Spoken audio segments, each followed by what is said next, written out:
Hello, my dear student. My name is Amit Punya and I am your English teacher.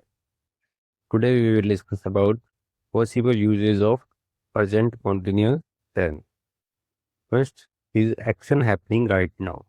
मतलब बोलते समय हो रही किसी गतिविधि को दिखाने के लिए इसका उपयोग किया जाता है। जैसे कि मैं कहूँ कि जिस टाइम मैं बोल रहा हूँ उस समय कोई कार्य चल रहा है तो उसे शो करता है action happening right now by the present continuous tense. जैसे कि I am reading a grammar book right now, यानी कि जब मैं बोल रहा हूँ यानी कि किसी के साथ बात कर रहा हूँ तो उसी वक्त क्या कर रहा हूँ, आई am reading a grammar book, मैं एक ग्रामर की किताब पढ़ रहा हूँ। She is cooking food in the kitchen at the moment, यानी कि किसी क्षण जब कोई बात हो रही है कि वह क्या कर रही है, तो जब उसके बारे में बात हो रही हो उस टाइम पर वह खाना पका रही है, तो ऐसे सेंटेंसेस प्रेजेंट कॉन्टिन्यूअस की कैटेगरी में आते हैं। Let go to another use of present continuous tense. अस्थायी परिस्थितियों के लिए उपयोग किया जाता है, यूज फॉर टेम्परेरी सिचुएशंस। कहने का मतलब हमने ऊपर पढ़ा कि जिस टाइम हम बोल रहे हैं उसी टाइम पे अगर कोई कार्य चल रहा है तो हम प्रेजेंट कॉन्टिन्यूअस का यूज करते हैं। इसी तरह अगर कोई कार्य कुछ घंटों, कुछ महीनों, कुछ हफ्तों के लिए एक हो रहा है उस दौरान, यानी कि किसी पीरियड ऑफ टाइम में कोई कार्य हो रहा है, लेकिन उस जिस टाइम हम बात कर रहे हैं जरूरी नहीं है कि वो काम उसी वक्त हो रहा हो, लेकिन उस पीरियड ऑफ टाइम में हो रहा है। जैसे कि she is preparing for her final exam this week, यानी कि इस हफ्ते के दौरान वो प्रिपेयरिंग कर रही है एग्जाम के लिए। न कि हम जब बोल रहे हैं तो वो किताब लेके बैठी हो, ऐसा नहीं होता। अगर वो कर रही है तो ठीक है, अगर वो नहीं कर रही है तब भी ठीक है, क्योंकि सेंस ये आएगा कि वो उस हफ्ते के दौरान, उस पीरियड ऑफ टाइम के दौरान क्या कर रही है। इस तरह आगे चलते हैं। Future plan and agreements. निकट भविष्य में तय योजनाओं के लिए उपयोग किया जाता है, यानी कि हम ज्यादातर यूज कोई फ्यूचर की बात करते हैं तो फ्यूचर कॉन्टिन्यूअस या फ्यूचर इंडेफिनेट या you can say that future tense का उपयोग करते हैं।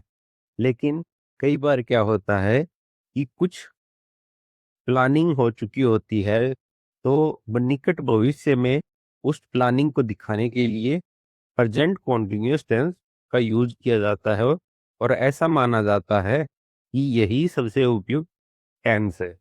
जैसे कि मैं बोलूं कल मैं रोहित से मिलूंगा, तो ये तय है। अगर मैंने इसे प्रेजेंट कॉन्टिन्यूअस में बोला तो यह तय है कि मैं कल उससे पक्का मिलूंगा। Like I am meeting my English teacher tomorrow, मैं कल मेरे इंग्लिश टीचर से मिलने जा रहा हूँ। जा रहा हूँ की जगह हम बोलेंगे मैं कल मेरे इंग्लिश टीचर से मिलूंगा। सेंस आएगा गागेगी का, लेकिन जो सेंटेंस बनेगा वो बनेगा प्रेजेंट कॉन्टिन्यूअस में। इसी तरह दोस्तों इसकी एक इम्पोर्टेंट टिप दे रखी है मैंने। In the use the reference tomorrow, next week, this evening is very important. Without a future time the sentence में sound like a present action.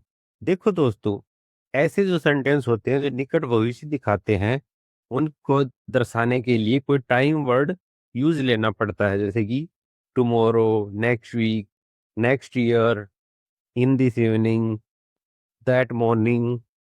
तो इस टाइप की जो टाइम दिखाने वाले वर्ड है उनका यूज किया जाता है प्रेजेंट कॉन्टिन्यूअस में। आगे चलते हैं दोस्तों। चेंज और डेवलपिंग सिचुएशन, यानी कि बदलती क्रियाओं और परिस्थितियों के वर्णन के लिए प्रेजेंट कॉन्टिन्यूअस का यूज किया जाता है। जैसे कि मैं बोलूं he is going older day by day, यानी कि वो दिन प्रतिदिन बूढ़ा होता जा रहा है या फिर उसकी एज बढ़ रही है। तो यह क्या हुआ, यहाँ क्या हुआ कि एज के अंदर धीरे धीरे चेंज हो रहा है। जैसे मैं बोलूं the weather is getting colder day by day, यानी कि मौसम क्या हो रहा है दिन प्रतिदिन ठंडा होता जा रहा है, यानी कि सिचुएशन बदल रही है। इसी तरह दोस्तों, repeated action with always often complaining, यानी कि ऐसे सेंटेंस जिनमें क्रियाएं रिपीट एक्शन एक्शन का रिपीट हो रहा है, जैसे कि इसी तरह ही always complaining about his job, यानी कि वो हमेशा अपनी जॉब के बारे में शिकायत करता रहता है, यानी कि उसे वो जॉब पसंद नहीं है, इसीलिए वो बार बार उस एक्शन को दोहराता है। शी इज ऑलवेज फॉरगेटिंग हर चीज, वह हमेशा अपनी चाबियां चाबियां भूल जाती है।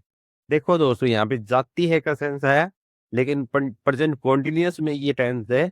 तो ऐसे सेंटेंस जिनका तातेती में एक्शन वर्ड हो और बने वो किसमें, प्रेजेंट कॉन्टिन्यूअस में, तो ऐसे सेंटेंसेस को हम प्रेजेंट कॉन्टिन्यूअस में शामिल करते हैं।